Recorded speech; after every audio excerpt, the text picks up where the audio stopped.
Hello दोस्तों, फिर से स्वागत है आपका एक नए वीडियो में नए टॉपिक के साथ। तो आज हम बात करेंगे जेनेटिक्स का फर्स्ट यूनिट के बारे में, इंट्रोडक्शन ऑफ जेनेटिक्स की जेनेटिक्स का इंट्रोडक्शन के बारे में बात करेंगे। तो मेनली अपन को इस वीडियो में अपन को क्या क्या मतलब चीज़ें अपन को पढ़नी है। पहला तो अपन सेल डिवीज़न के बारे में पढ़ेंगे, फिर बाद में जीन के कैरेक्टर और उसकी स्ट्रक्चर के बारे में पढ़ेंगे। फिर इसके बाद में थर्ड पॉइंट आता है, वो आता है क्रोमोसोम सेक्स डिटर्मिनेशन आता है। फिर फोर्थ पॉइंट आ गया कि क्रोमोसोम में एब्रीवेशन आता है। फिर वहाँ में आप फिफ्थ पॉइंट आता है कि पेरेंटल ऑफ इनहेरिटेंस, या इसी टॉपिक के अंदर इंक्लूड है ये टॉपिक, सेक्स लिंक इनहेरिटेंस, है ना। फिर वहाँ में छठा पॉइंट बात करते हैं कि मेंडल्स के इनहेरिटेंस जो लॉ है, थ्योरीज है ना, जो नियम है वो पढ़ेंगे। फिर मैकेनिज्म ऑफ इनहेरिटेंस कि कैसे कैसे मतलब मैकेनिज्म, कोई भी जेनेटिक मटेरियल में कैसे कैसे म्यूटेशन होता है उसके बारे में, कैसे कैसे मैकेनिज्म है, कैसे कैसे स्टेप्स है, तो उनके बारे में पढ़ेंगे। फिर एरर ऑफ ट्रांसमिशन मतलब म्यूटेशन, कि म्यूटेशन जो डीएनए सेगमेंट्स रहता है उसमें चेंजेस आ जाते हैं तो वो कैसे आते हैं। फिर हमें कि practical application in genetics in nursing में जेनेटिक्स का एप्लीकेशन है। तो ये सारी चीज़ें अपन इस इंट्रोडक्शन वाले पोर्शन में पढ़ेंगे। तो बिना किसी देरी के इस वीडियो को स्टार्ट करते हैं। तो सबसे पहले अपन पढ़ेंगे कि सेल डिवीजन के बारे में पढ़ेंगे। सेल डिवीजन क्या है, आपने 11th-12th में पढ़ा होगा जिस नॉर्मली, है ना। सेल डिवीजन क्या होती है, कोई भी सेल्स रहती है ना, वो मतलब उसकी ग्रोथ करती है। ग्रोथ करने के बाद में उसका क्या नाम है, जो भी टिश्यू हुआ, जहाँ डैमेज हुआ, कुछ भी हुआ, है ना, तो वहाँ टिश्यू को रिपेयर करने का काम करती है। और रिप्रोडक्टिव ऑर्गन हुए, है ना, रिप्रोडक्टिव जिसमें एग या स्पर्म आ गया, उसका फॉर्मेशन काम करता है ना, ये बनाने का काम करती है। फिर वहाँ अपन बात करते हैं कि सेल डिवीजन कितने टाइप की रहती है। आपको मतलब ऐसे पढ़ा होगा कि सेल डिवीजन कितने दो टाइप की रहती है, दो प्रकार के रहते हैं। एक तो मियोसिस रहती है, एक माइटोसिस रहती है। मियोसिस मतलब समसूत्री, और माइटोसिस मतलब अर्धसूत्री। मतलब समसूत्री मतलब सम यानी समान, सूत्र मतलब गुणसूत्र।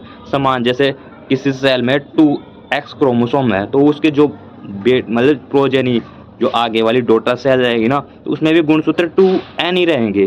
बट अर्धसूत्री में या मियोसिस में क्या रहेगा, जो जहाँ पर 2n गुणसूत्र है ना, वो आगे जाकर एन डिवाइडेशन हो गया, मतलब उनका आधा। 2n का आधा क्या होता है, n होता है ना, तो वो अर्धसूत्री मतलब आधे आधे गुणसूत्र डिवाइडेशन हो जाएगा, तो उसे अर्धसूत्री बोलते हैं, है ना।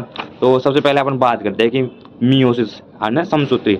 समसूत्री क्या रहता है, जिसमें कोई भी जैसे अपनी कहीं लग गई है ना, चोट वोट हो गई, है ना, तो वहाँ रिपेयर रिप्लेसमेंट का काम करती है ना। कहीं ग्रोथ करानी है, कहीं हीलिंग करानी है ना, तो उनका काम करती है। तो मतलब जो भी अपने ग्रोथ डेवलपमेंट हुई, कहीं लग गई अपने, जब मतलब फ्रैक्चर वैक्चर हो गया, तो उन्हें मतलब रिपेयर या हील करने का जो भी काम करता है ना, मतलब जो भी कि रिप्रोडक्टिव ऑर्गन्स के अलावा जहाँ पर भी अपना मतलब जो भी ग्रोथ एंड डेवलपमेंट कुछ भी करना हो ना, है ना, डेवलपमेंट बिल्डअप करना और कुछ हीलिंग करनी है, तो वो सारे समसूत्री विभाजन के द्वारा ही किए जाते हैं, है ना।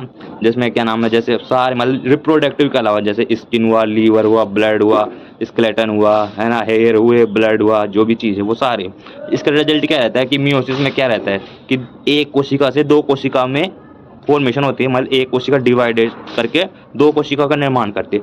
और क्रोमोसोम की संख्या क्या रहती है, समान रहती है ना। फिर वहाँ इसके मतलब फेज कौन कौन से रहते हैं। फेज मियोसिस है ना, मियोसिस के कितने फेज रहते हैं। पहला तो आता है इंटरफेज। इंटरफेज में क्या क्या कौन कौन सी सब फेज आते हैं। एक तो G1 आती है, फिर आती है दूसरी S आती है, फिर आती है G2, है ना। तो इन फेजों में क्या होता है, जो मतलब सेल डिवाइडेड करेगी, है ना, तो उससे पहले ही क्या मतलब प्रेजेंटेशन करना पड़ता है। मतलब जैसे क्या नाम है, कोई भी मतलब चीज़ को अपन को मतलब जैसे एक से दूसरे में डिवाइडेड करना, जैसे कोई कोई मतलब पिताजी है ना, तो उसके पेरेंट्स दो बच्चे हैं, उनमें अपनी संत मतलब जो क्या नाम है, अपनी प्रॉपर्टी है वो डिवाइडेड करे, तो उससे पहले मतलब जो प्रॉपर्टी है, तो उसका डिवाइडेशन करने से पहले मतलब उसकी तैयारी वैयारी करेंगे, है ना, जो भी सारी चीज़ें मतलब सारी एक जगह करेंगे। तो मतलब इसी इंटरफेज में ना, जो सेल है ना, वो सेल डिवीजन से पहले प्रिपरेशन करती है। उसमें डीएनए क्या, डीएनए जहाँ डीएनए फॉर्मेशन मतलब मतलब डीएनए का डबल मल्टीप्लिकेशन होता है ना, प्रोटीन सिंथेसिस होता है ना, पूरा डेवलपमेंट किया जाता है इंटरफेज में। फिर उसके बाद में आते हैं कि ये नाम है प्रोफेज, मेटाफेज, एनाफेज और टीलोफेज, है ना, ये आती है तो प्रोफेज सबसे पहले मतलब प्रोफेज आती है। तो प्रोफेज में क्या होता है, जो न्यूक्लियर मेम्ब्रेन है ना, वो ब्रेक डाउन हो जाती है ना, और क्रोमोसोम्स है ना वो अच्छे से विजुअलाइजेशन हो जाता है, मतलब दिखना चालू हो जाता है प्रोफेज में।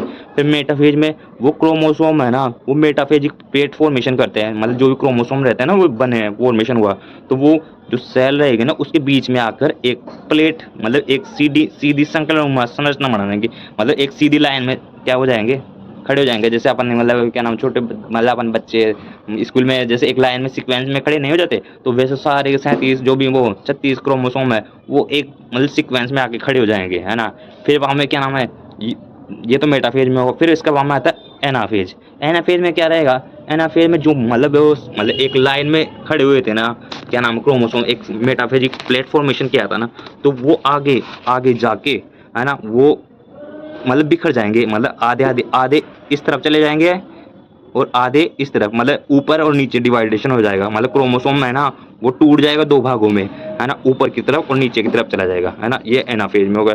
फिर टीलोफेज में क्या आएगा, जो क्रोमोसोम है ना वो डिवाइडेज होकर जो मतलब सेंट्रोमियर मतलब क्या नाम है ध्रुव केंद्र रहता है ना, सेंट्रोमियर का मतलब तारकाय केंद्र रहता है, हिंदी में ये है ना। तो वहाँ पे मतलब एक कोने पर इकट्ठा हो जाएंगे, है ना, इकट्ठा होके फिर वहाँ में आता है कि कैरियोकाइनेसिस। इसमें मतलब कैरियोकाइनेसिस मतलब जो कोशिका द्रव विभाजन है ना वो डिवाइडेशन शुरू हो जाता है, कि मतलब एक कोशिका है ना दो भागों में डिवाइडेड हो जाती है, मतलब एक कोशिका दो भागों में मतलब क्या हो जाती है, डिवाइडेड हो जाती है। तो मतलब एक कोशिका से क्या कितनी कोशिका बन गई, दो कोशिका बन गई। तो यही तो है समसूत्री, मतलब एक कोशिका से दो कोशिका बन जाती है ना। तो ये था मतलब समसूत्री। समसूत्री में अपन ने क्या क्या पढ़ा कि मतलब क्या नाम इसका पर्पज क्या है ना, कि कोई भी ग्रोथ डेवलपमेंट हीलिंग करना रिपेयर करना वो करना, है ना। फिर वहाँ में दो डॉटर सेल्स का निर्माण करना और क्रोमोसोम्स का समान डिवाइडेशन करना। फिर वहाँ इसमें फेज पढ़ी अपन ने, इंट्राफेज पढ़ी, जिसमें इंट्राफेज में भी अपन ने पढ़ी G1 S G2, है ना। फिर वहाँ में प्रोफेज पढ़ी, फिर मेटाफेज पढ़ी, फिर एनाफेज पढ़ी, फिर टीलोफेज पढ़ी। फिर इसके बाद आता है क्या नाम है साइटोकाइनेसिस, मतलब कोशिका द्रव्य विभाजन। तो आगे जाकर दो कोशिकाओं का निर्माण हो गया। तो फिर इसके बाद बात करते हैं कि मियोसिस में क्या होता है। मियोसिस मतलब अर्धसूत्री विभाजन, जिसमें क्रोमोसोम है ना वो अर्ध मतलब आधे गुणसूत्र में डिवाइडेड हो जाएगा, मतलब आधे आधे गुणसूत्र। ये मतलब मेनली अपने मतलब पूरी बॉडी में कहीं भी मतलब फुल फॉर्म नहीं होता, ये एक ही जगह फुल फॉर्म होगा। जो भी अपने सेक्स मतलब क्या नाम है गैमेट फॉर्मेशन या रिप्रोडक्टिव ऑर्गन्स है, रिप्रोडक्टिव जो भी मतलब एक्टिविटी है जहाँ गैमेट स्पर्म फॉर्मेशन होता है, तो उन जगह पर ही ये डिवीजन देखा जाता है। बॉडी के और अदर पार्ट में ये रिप्रोडक्शन नहीं होता, बहुत सॉरी क्या नाम है सेल डिवीजन नहीं होता। ये ओनली जैसे गैमेट फॉर्मेशन में हुआ, सेक्सुअल रिप्रोडक्शन में हुआ, उनमें ही आता है, और कहीं पे भी परफॉर्म नहीं होता। ये क्या हम जिसमें मेल में क्या नाम है स्पर्म हुआ, फीमेल में क्या हुआ ओवम हुआ, है ना। इसका रिजल्ट क्या रहता है, कोई मतलब इसके रिजल्ट में एक सेल है ना वो चार कोशिका में डिवाइडेड हो जाती है ना। एक कोशिका चार कोशिका में डिवाइडेड हो जाती है, वो चारों भी एक साथ नहीं, पहले एक कोशिका दो कोशिका में विभाजित होगी, फिर वो दो कोशिका आगे दो दो कोशिका में विभाजित होगी, है ना। तो ये दो दो सब्सिडी में क्या परफॉर्म होता है, मतलब दो स्टेप है ना उनमें क्या होता है फिनिश होता है ये मियोसिस, है ना। इसमें क्या होगा मतलब चार कोशिका का फॉर्मेशन होगा। इसमें क्रोमोसोम है ना वो हाफ हाफ जैसा भी बताया एग्जांपल के लिए कि 2N क्रोमोसोम रहता है ना, तो वो आगे जाके मतलब है ना N मतलब जहाँ मतलब समसूत्री में क्या होता है 2N जाके आगे आगे फॉर्मेशन हुआ था 2N में, बट इसमें क्या होगा 2N है ना क्रोमोसोम वो आगे जाके डिवाइडेशन हुआ चारों कोशिका में N, है ना। तो ऐसे फॉर्मेशन होगा, है ना। कोई भी जेनेटिक मतलब डिफरेंस मतलब वेरिएशन के लिए जिम्मेदार रहता है, कि मतलब जैसे अपन एग्जांपल के लिए माने कि जैसे लाल कलर और पीला कलर, है ना, एक लाल कलर था एक पीला कलर, तो इनको मिलाया तो मतलब दूसरा कलर प्रोड्यूस हो जाए। तो मतलब जेनेटिक डिफरेंसेस मतलब इसमें क्या रहता है एक क्रोमोसोम दूसरा क्रोमोसोम एक दूसरे से अटैच होते हैं, है ना। अटैच होकर जो जेनेटिक डिफरेंशिएशन है ना, जो म्यूटेशन है या मतलब वेरिएशन है वो प्रोड्यूस करते हैं, है ना। तो ये जेनेटिकली वेरिएशन के लिए जिम्मेदार रहता है मियोसिस, है ना, अर्धसूत्री विभाजन। फिर हम अपन इसके बाद बात करते हैं कि इसकी फेज कौन कौन सी है ना। अब मेनली है ना जो अपन ने पढ़ा था क्या नाम है इसमें समसूत्री में पढ़ा था कि इंटरफेज है ना, फिर प्रोफेज है, फिर मेटाफेज है, फिर एनाफेज है, फिर टीनोफेज है ना, फिर साइटोकाइनेसिस है, वैसा वैसा। परंतु इसमें ये सारी प्रोसेस दो स्टेप में डिवाइडेशन होती है।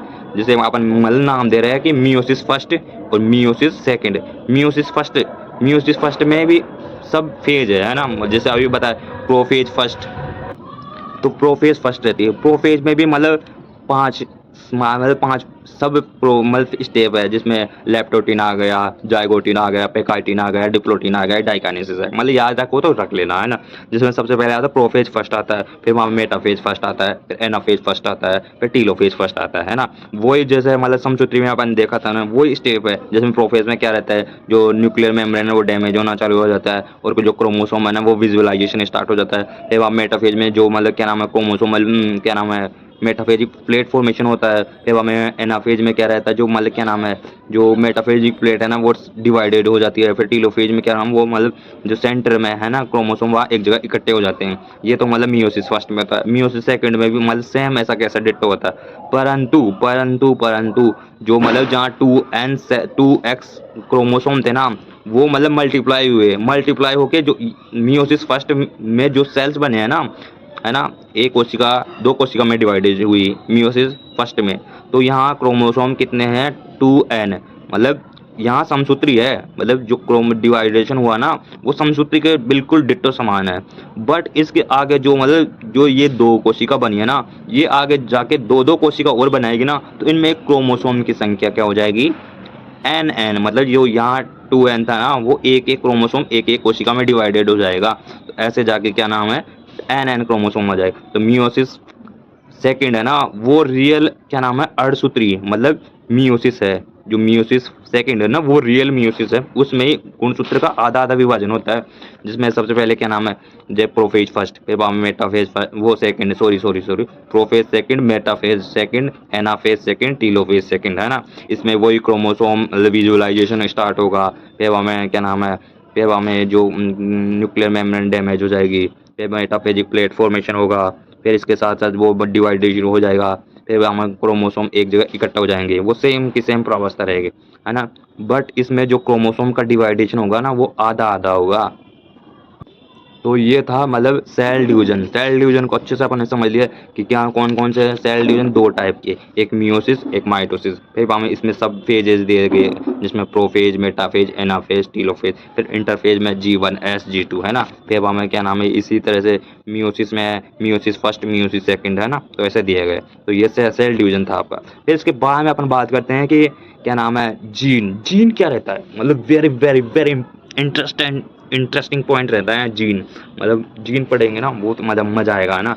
अपन बात करते हैं कि जीन क्या है। जीन एक डीएनए का एक सीक्वेंस रहता है। मतलब जो डीएनए अपन मतलब धागा रहता है ना, उसका छोटा सा पार्ट रहता है। मतलब एग्जांपल के लिए मान, जो छोटा सा पार्ट रहता है वो जेनेटिक इन्फॉर्मेशन को एक पीढ़ी से दूसरी पीढ़ी में लेके जाने का काम करता है। जैसे क्या नाम है, अपन मतलब जैसे जयपुर से जोधपुर एक माल को ट्रांसपोर्टेशन करना है, जो जयपुर में प्रोडक्शन हुआ वो उसको लेके जाना है जोधपुर, है ना। तो वो मतलब वहां से वहां लेके जाएगा, है ना। तो डीएनए मतलब डीएनए पूरा लंबा थ्रेड रहता है ना। तो उसमें छोटी छोटी इंफॉर्मेशन कलेक्ट कौन करता है, वो जीन करता है ना। जो भी क्या नाम प्रोटीन सिंथेसिस हुआ, है ना, किसी फंक्शनल एक्टिविटी हुई, बिहेवियर हुआ, ग्रोथ हुआ, डेवलपमेंट हुआ, स्किन बॉडी कलर हुआ, वेट हुआ, या कोई मतलब एक्सेट्रा अपना मतलब जो भी जेनेटिक मतलब इन्फॉर्मेशन है ना, वो अपने मम्मी और पापा से मिल के आई है ना। तो जेनेटिक इन्फॉर्मेशन मतलब सिंपल सी बात में अपन बोले तो जो जीन क्या है, जीन एक डीएनए का छोटा सेगमेंट है जो इन्फॉर्मेशन को एक पीढ़ी से दूसरी पीढ़ी में कैरी आउट करता है। सिंपल सी बात है ना। फिर इसके बाद में बात करते हैं कि कैरेक्टर क्या क्या है जीन के, है ना। जीन का सबसे पहला कैरेक्टर है हेरिडिटी मतलब एक पीढ़ी से दूसरी पीढ़ी में लेके जाने का, है ना। कोई भी क्या नाम है इन्फॉर्मेशन हुआ, कलर हुआ, हाइट हुआ, ब्लड ग्रुप हुआ, बॉडी वेट हुआ, स्किन कलर हुआ, आइज कलर हुआ, बालों कलर हुआ, एक्सेट्रा जो भी इंफॉर्मेशन है ना, वो एक पीढ़ी से दूसरी पीढ़ी में लेके जाने का काम करता। फिर हमें क्या नाम है, क्रोमोसोम क्या रहता है, देख सबसे पहले मतलब जो मतलब डीएनए कंडेंसेशन रूप रहता है वो क्रोमोसोम रहता है। फिर उसमें भी छोटा पार्ट रहता है डीएनए। फिर डीएनए भी में भी सबसे छोटा पार्ट रहता है जीन, जो मतलब बेसिक यूनिट रहते हैं। जैसे एग्जांपल के लिए अपन मतलब ये जैसे शरीर की संरचनात्मक क्रियात्मक इकाई क्या है, सेल है ना। तो वैसे ही मतलब जो डीएनए है ना, जो क्रोमोसोम है, उसकी बेसिक इन्फॉर्मेशन मतलब यूनिट क्या है, वो जीन है। जीन छोटी छोटी यूनिट से मिलकर बना रहता है ना। फिर हमें क्या नाम है इसका डीएनए है, मॉडल ऑफ डीएनए। मतलब जो डीएनए का मॉडल है ना, वो मतलब न्यूक्लियोटाइड जो आपने मतलब 11वीं 12वीं में पढ़ा हो नहीं पढ़ा हो, तो डीएनए ना न्यूक्लियोटाइड से मिलकर बना होता है, न्यूक्लियोटाइड है ना। फिर हमें उसमें नाइट्रोजन सारक रहते हैं, जिसमें एडिनिन हुआ, थाइमिन हुआ, यूरेसिल हुआ, साइटोसिन हुआ, गुआनिन हुआ, है ना। तो इनसे फॉर्मेशन रहता है ना। फिर हम क्या नाम है, जो क्या नाम डीएनए है ना, डीएनए क्या करता है, प्रोटीन सिंथेसिस का काम करता है। आपने सेंट्रल डोग्मा पढ़ा हो, तो डीएनए से क्या बनता है, एमआरएनए, एमआरएनए से क्या बनता है, प्रोटीन बनता है। मतलब ट्रांसक्रिप्शन फिर ट्रांसलेशन। ट्रांसक्रिप्शन क्या हुआ, डीएनए से एमआरएनए बनने की प्रक्रिया है ना, और उसे ट्रांसक्रिप्शन बोलते हैं। फिर बाउंड ट्रांसलेशन, एमआरएनए से प्रोटीन फॉर्मेशन हुआ ना, उसे ट्रांसलेशन बोलते हैं, है ना। फिर हमें जो एलील रहते हैं, है ना, जो मतलब जो डीएनए सेगमेंट रहता है वो एलील के फॉर्म में रहता है। एलील मतलब कोई भी मतलब एक बिहेवियर, एक मतलब कैरेक्टर के लिए दो जीन रेस्पॉन्सिबल रहती है। जैसे हाइट की मतलब जो हाइट है ना, एक तो बोना हुआ और एक लंबा हुआ, है ना। जो रे क्या नाम है, ये बॉडी कलर हुआ, आँख का कलर हुआ, जैसे मान लो, है ना, भूरा काला। तो हर चीज़ के लिए ना दो जीन रिप्रोडक्ट मतलब दो एलील जिम्मेदार रहते हैं।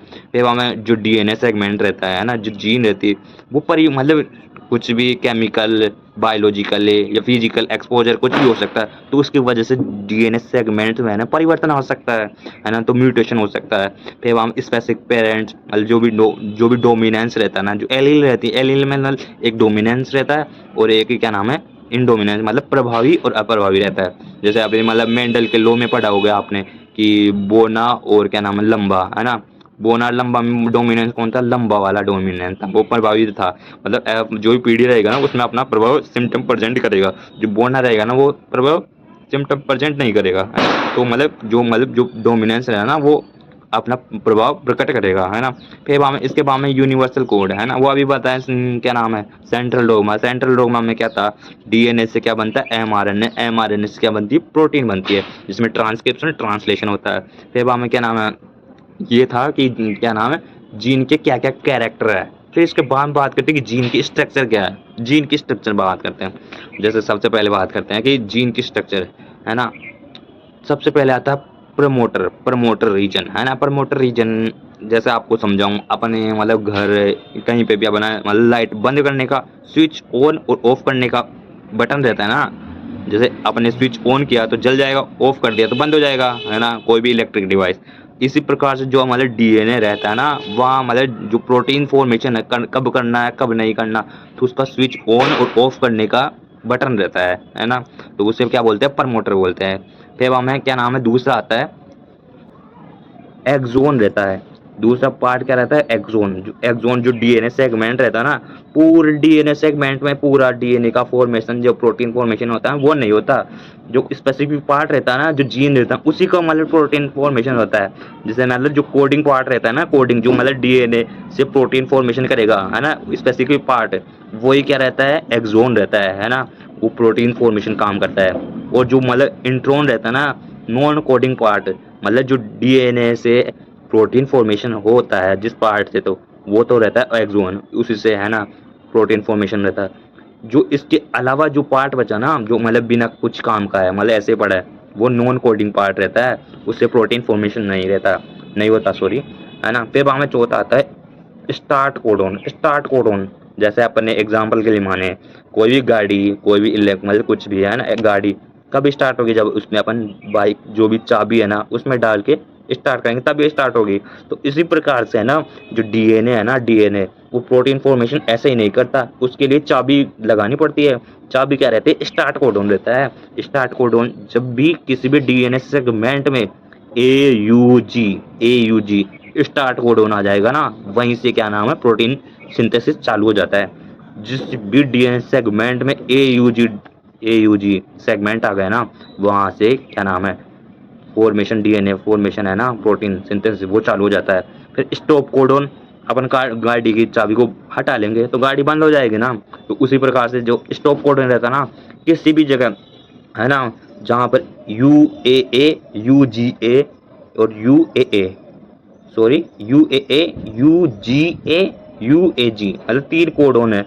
ये तीन कोडोन अगर कहीं पे भी प्रेजेंटेशन हो गया ना, कहीं पे भी आ गया, तो वहीं डीएनए का प्रोटीन सिंथेसिस है ना रुक जाता है ना। जैसे सिंपल से भी बताया ना कि अपन ने गाड़ी में से चाबी को निकाल लिया, तो जहाँ वहीं प्रोटीन सिंथेसिस बंद हो जाता है ना। तो इसी प्रकार प्रोटीन सिंथेसिस वहीं रुक जाएगा, है ना।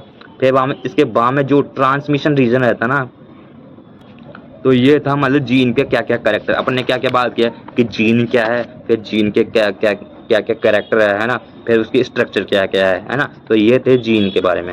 फिर वहाँ में अपन बात करते हैं कि थर्ड पॉइंट कि chromosomal sex determination. Sex determination मतलब कोई भी जी मतलब अपने पेरेंट्स या मतलब मेल या फीमेल है ना, मेल में क्या रहता है एक्स एक्स वाई, मेल में क्या रहता है एक्स और वाई रहता है, फीमेल में क्या रहता है एक्स एक्स रहता है। तो ये मतलब क्रोमोसोम जो उसकी जनरेशन आएगी, जो उसकी संतति आएगी, तो उसमें भी रेस्पॉन्सिबल रहता है। अगर एक्स एक्स फॉर्मेशन एक जगह हो जाएगा तो फीमेल मतलब बेबी वो हो जाएगा, जन्म लेगा। अगर एक्स वाई मिल जाते हैं तो मेल बेबी वो मतलब जन्म लेगा। तो इसी को क्या बोलते हैं सेक्स डिटर्मिनेशन। मतलब कोई भी जो क्रोमोसोम है ना, जो सेक्स क्रोमोसोम रहते हैं एक्स वाई, उनके फॉर्मेशन से जो मतलब जो प्रोजेनी आएगी ना, तो उसका डिटर्मिनेशन करना। जैसे मतलब क्या नाम है अपने ह्यूमन में क्या रहते हैं 46 गुणसूत्र रहते हैं है ना, जिसमें क्या नाम है 23 पेयर रहते हैं, जिसमें एक जोड़ा क्या रहता है एक्स क्रोमोसोम रहता है, जिसमें एक्स और वाई रहते हैं है ना। फिर हम इसमें एक्स एक्स तो क्या नाम है फीमेल फॉर्मेशन करेगा, और एक्स वाई क्या करेगा मेल फॉर्मेशन करेगा। तो ये मतलब जो आगे जाकर एक दूसरे से इंटरेक्ट करते हैं और आगे जो सेक्स डिटर्मिनेशन के लिए जिम्मेदार रहते हैं। कितना टाइप के रहते हैं अभी बताया कि मतलब क्या नाम 46 क्रोमोसोम है। एक ऑटोसोमल रहता है जो नॉन सेक्स क्रोमोसोम रहते हैं, जिसमें 22 पेयर रहते हैं है ना। मोस्टली बॉडी का जो भी मतलब इन्फॉर्मेशन है ना वो इन्हीं के पास प्रेजेंट रहती है। फिर हमें एक्स क्रोमोसोम सेक्स क्रोमोसोम रहता है ना, एक्स सेक्स सेक्स क्रोमोसोम मतलब एक जोड़ी रहता है जिसमें एक्स और वाई रहते हैं, सेक्स सेक्स क्रोमोसोम। फिर हमें सेक्स डिटर्मिनेशन इन ह्यूमन में मतलब आपने सुना होगा जो क्रोमोसोम रहते हैं ना, जो मतलब सेक्स डिटर्मिनेशन किसके द्वारा निर्धारित किया जाता है मेल के द्वारा है सेक्स डिटर्मिनेशन निर्धारित किया जाता है। क्योंकि मेल है ना वो दो प्रकार के स्पर्म का प्रोड्यूस करता है, और एक तो एक्स करता है और एक वाई करता है, मतलब दो प्रकार के स्पर्म फॉर्मेशन करता है एक्स और वाई है ना। जो फीमेल का ओवम रहता है ना वो ओनली एक्स एक्स रहता है, चाहे से राइट ओवरी से हुआ चाहे से लेफ्ट ओवरी से हुआ है ना, एक्स एक्स का ही फॉर्मेशन करता है। जब मतलब क्या नाम है वेजाइना के थ्रू स्पर्म एंटर कर जाएंगे, फिर हम लोग फेलोपियन यूट्रस फेलोपियन ट्यूब में चले जाएंगे। फिर बाद में जिस क्रोमोसोम ने एक्स के साथ एक्स का फॉर्मेशन मतलब एग तो है एक्स का, अगर स्पर्म भी एक्स का आ गया ना तो वो है ना फीमेल का फॉर्मेशन करेगा। और अगर क्रोमोसोम वाई का आ गया तो ओवम तो एक्स का है, तो एक्स और वाई फॉर्मेशन करेंगे मेल का। तो ऐसे अपने मतलब फीमेल वो क्या नाम है सेक्स डिटर्मिनेशन अपने ह्यूमन में ऐसे होता है। फिर इसके बाद बात करते हैं कि क्रोमोसोमल एब्रीवेशन क्या रहता है। क्रोमोसोमल एब्रीवेशन मतलब परिवर्तन। क्रोमोसोम मतलब क्रोमोसोम की संख्या में परिवर्तन हो जाना क्या बोलते हैं क्रोमोसोमल एब्रीवेशन बोलते हैं। मतलब कोई भी क्रोमोसोम्स की संख्या और उसकी स्ट्रक्चर मतलब नंबर और उसके स्ट्रक्चर में परिवर्तन हो जाना ही क्या बोलते हैं क्रोमोसोमल एब्रीवेशन बोलते हैं। क्रोमोसोम की संख्या में या नंबर में है ना, नंबर और इसके स्ट्रक्चर में परिवर्तन आ गया तो क्या क्या होगा जेनेटिक डिसऑर्डर हो जाएंगे, डेवलपमेंटल प्रॉब्लम हो जाएगी, बर्थ डिफिकल्टी हो जाएगी, ग्रोथ नहीं हो पाएगी प्रॉपर, फंक्शनिंग एबनॉर्मलिटीज आ जाएगी, मेटाबॉलिक एबनॉर्मलिटीज आ जाएगी है ना, जेनेटिक डिसऑर्डर्स हो जाएंगे। तो ये सारी मतलब एबनॉर्मलिटीज आ जाएंगी है ना। तो अपन बात करते हैं कि क्रोमोसोमल एब्रीवेशन कितने टाइप के रहते हैं। मतलब अभी बोला कि क्रोमोसोम की एक स्ट्रक्चर में परिवर्तन हो जा रहा है, एक नंबर में परिवर्तन हो जाए है ना। तो सबसे पहले बात करते हैं कि क्रोमोसोम के नंबर में परिवर्तन हो जाए। अपने ह्यूमन में कितने हैं 46 क्रोमोसोम रहते हैं, मतलब 23 पेयर रहते हैं है ना मेनली। अब उसमें क्या तो या तो जो क्रोमोसोम है उसमें या तो बढ़ोतरी हो जाए 46 से बढ़कर 47 48 कुछ भी मान लो है ना, एक दो बढ़ जाए है ना, या उस क्रोमोसोम की संख्या में कमी हो जाए 46 की जगह 45 44 ऐसे ही रह जाए है ना, है ना। तो या तो कमी हो जाए या बढ़ जाए नंबर में, जो 46 क्रोमोसोम है ना या तो बढ़ जाए या कमी हो जाए है ना। सबसे पहले अपन बात करते हैं एन्यूप्लॉइडी। एन्यूप्लॉइडी मतलब जो भी क्रोमोसोम्स है ना उनके नंबर में क्या हो जाए परिवर्तन हो जाए है ना। तो इसमें सबसे पहले आता है ट्रायोसोमी और मोनोसोमी। ट्रायोसोमी में मतलब जो क्रोमोसोम रहेंगे ना उसका एक्स्ट्रा पार्ट फॉर्मेशन हो जाएगा। मतलब कोई भी एक क्रोमोसोम है जैसे पहला हुआ दूसरा हुआ 21वां हुआ 18 हुआ, जो भी क्रोमोसोम उसके नंबर में क्या हो जाए इंक्रीज, मतलब एक एक्स्ट्रा फॉर्मेशन हो जाए, उसे तो बोलते हैं ट्रायोसोमी। मोनोसोमी क्या रहेगी, जो मतलब क्रोमोसोम है ना उसकी संख्या में क्या हो जाएगी, कमी हो जाएगी, मतलब जो भी नंबर है ना उनमें कमी हो जाएगी, उसमें मोनोसोमी है ना। एन्यूप्लॉइडी में दो दो रहते हैं, एक तो ट्रायोसोमी और एक मोनोसोमी। ट्रायोसोमी मतलब एक्स्ट्रा जो पार्ट है ना, एक्स्ट्रा क्रोमोसोम, वो फॉर्मेशन हो जाएगा, और मोनोसोमी में जो क्रोमोसोम है ना वो कम हो जाएगा, है ना। फिर वहाँ में इसके बाद में पॉलीप्लॉइडी, पॉलीप्लॉइडी में है ना जो क्रोमोसोम का सेट है मतलब जोड़ा है, वही एक्स्ट्रा फॉर्मेशन हो जाएगा, मतलब जो मतलब 22वां पेयर पेयर हुआ, 23वां पेयर हुआ, है ना, तो वो पेयर ही डबल फॉर्मेशन हो जाएगा, है ना, है ना। तो ये था मतलब नंबर में क्या था, एन्यूप्लॉइडी, एन्यूप्लॉइडी की दो टाइप, ट्रायोसोमी और मोनोसोमी। फिर इसके बाद में आता है दूसरा पॉलीप्लॉइडी, है ना। फिर वहाँ में अपन बात करते हैं दूसरा टाइप स्ट्रक्चरल एब्रीवेशन की, स्ट्रक्चर है ना जो क्रोमोसोम की उसमें ही परिवर्तन हो जाए, है ना। तो मतलब स्ट्रक्चर जो क्रोमोसोम रहा है, अब उस स्ट्रक्चर में क्या हो जाए, या तो डिलेशन हो जाए कि कोई भी मतलब क्रोमोसोम का पार्ट है ना, वो मिसिंग हो जाए या गायब हो जाए, या मतलब फॉर्मेशन नहीं हो, या तो डिलेशन हो जाए, या फिर बाद में आता है दूसरा डुप्लीकेशन है, जो मतलब क्रोमोसोम का पार्ट है ना वो डुप्लीकेट हो जाए, मतलब एक क्रोमोसोम एक दूसरा क्रोमोसोम फॉर्मेशन हो जाए, डुप्लीकेट हो जाए, है ना। फिर बाद में क्या नाम है, तीसरा आता है इन्वेज इन्वेशन, मतलब इन्वेशन में क्या रहेगा, जो है ना क्रोमोसोम जो सेट है ना वो एक्स्ट्रा क्रोमो मतलब फॉर्मेशन हो जाएगा, है ना, जो सेट है ना वही एक्स्ट्रा क्रोमोसोम हो जाएगा। फिर बाद में आता है ट्रांसलोकेशन। ट्रांसलोकेशन मतलब जो क्रोमोसोम है ना, मतलब पहला क्रोमोसोम पहली जगह होना चाहिए, मतलब सीक्वेंस रहता है कि पहला पहले पर, दूसरा दूसरे पर, तीसरा चौथे पर, छठा मतलब छठे के ऊपर, है ना। तो मतलब वो क्रोमोसोम की संग मतलब जो है ना लोकेशन वो चेंज हो जाती है कि पहला 5वें पर आ गया, 5वां 10वें पर आ गया, 10वां 21वें पर चला गया, मतलब एक जो लोकेशन है ना वो इंटरलोकेट हो गई, मतलब बदल गई, है ना। फिर हम रिंग फॉर्मेशन वो रहता है जो क्रोमोसोम है ना, एक क्रोमोसोम दूसरे क्रोमोसोम के साथ अटैच हो जाता है ना, तो एक रिंग का फॉर्मेशन कर लेता है ना, तो ये रिंग फॉर्म। तो अब मतलब अपन ने क्रोमोसोमल एब्रीवेशन में क्या क्या पढ़ा, कि एक तो नंबर के कारण एब्रीवेशन आ जाना, एक स्ट्रक्चर के कारण एब्रीवेशन आ जाना, है ना। ये मतलब स्ट्रक्चर हो गया और नंबर हो गया। फिर इसके कोज क्या क्या है, जो एब्रीवेशन हो रहा है क्रोमोसोम में, वो किन किन कारणों की वजह से हो रहा है। तो सबसे पहले अपन बात करते हैं कि क्रोमोसोम एब्रीवेशन क्या, एक मियोसिस और माइटोसिस है ना, उसमें कुछ एरर हो सकता है। फिर बाद में दूसरा आता है कि जो रेडिएशन एक्सपोजर हुआ, जिसमें मतलब कोई भी रेडिएशन हुआ, यूवी हुआ, आयनिक रेडिएशन हुआ, है ना, गामा रेज हुआ, है ना, तो उनकी वजह से हो सकता है। जो इन्फेक्शन है ना, इन्फेक्शन उसकी वजह से हो सकता है। जो ड्रग्स हुआ, अल्कोहल हुआ, या केमिकल एजेंट हुआ, उनकी वजह से हो सकता है। फिर बाद में एजिंग पैटर्न के आधार पर भी हो सकता है कि एज मतलब ज़्यादा होने की वजह से भी क्या नाम है, क्रोमोसोमल एब्रीवेशन हो सकता है। तो इसका मतलब अपने मतलब जो इफेक्ट है ना अपनी लाइफ में, क्या क्या इफेक्ट होगा अपनी, क्या क्या एबनॉर्म क्या क्या है, वो तो आपको पता है कि अगर नंबर में क्रोमोसोम के में अगर कमी हो जाएगी या बढ़ जाएगी, या उसकी स्ट्रक्चर में मतलब कुछ भी एबनॉर्मलिटीज आ जाएगी, है ना, तो कुछ ना कुछ तो शरीर में फंक्शनल एबनॉर्मलिटीज दिखेगी। जैसे 21वें गुणसूत्र में अपन ने पढ़ा था कि डाउन सिंड्रोम हो जाता है। डाउन सिंड्रोम में मतलब क्या नाम है, वो अच्छी तरीके से बोल नहीं पाता, उसका जो हाथ पैर अंगुलियां वो छोटी रह जाती है, जो बोलने चालने की समझना बुद्धिमत्ता वो बिल्कुल कम रहती है, छोटा कद काटी रहता है ना। तो वो मतलब फिजिकल एबनॉर्मलिटीज आ जाएगी, फिजिकल एबनॉर्मलिटीज। फिर इसका वहाँ में मेंटल डेवलपमेंट नहीं हो पाएगा, है ना। फिर वहाँ में जो मतलब जो सेक्स क्रोमोसोम हुआ एक्स और वाई, अगर उसमें परिवर्तन आ जाएगा तो वो क्या नाम है, इनफर्टिलाइज हो जाएगा, मतलब बांझ, मतलब वो रिप्रोडक्शन नहीं मतलब रिप्रोडक्शन प्रोसेस में गैमेट फॉर्मेशन नहीं कर पाएगा, है ना। फिर कुछ कुछ केसों में कैंसर भी हो सकता है ना। तो ये था क्या नाम है कि मतलब जो क्रोमोसोमल एब्रीवेशन था ना, ये था क्रोमोसोमल एब्रीवेशन। तो अपन इंट्रोडक्शन में क्या क्या पढ़ा, एक तो क्या नाम है सेल डिवीजन पढ़ा, फिर जीन के क्या क्या करैक्टर है, उसके स्ट्रक्चर है, उसकी डेफिनेशन जो भी चीज़ है वो पढ़ी। तो इसके बाद में अपन ने क्रोमोसोम मतलब सेक्स डिटर्मिनेशन पढ़ा, फिर क्रोमोसोमल एब्रीवेशन पढ़ा कि क्रोमोसोम की नंबर संख्या या उसकी स्ट्रक्चर में क्या नाम है परिवर्तन हो जाना, है ना। तो ये चार चीज़ पढ़ी अपन ने। तो अपन इस वीडियो को यहीं समाप्त करते हैं। तो ये जो अगला रिमेनिंग पार्ट रह गया ना, मतलब कुछ बचा जो भी बचा हुआ, वो अगले वीडियो में अपन कंटिन्यू करेंगे।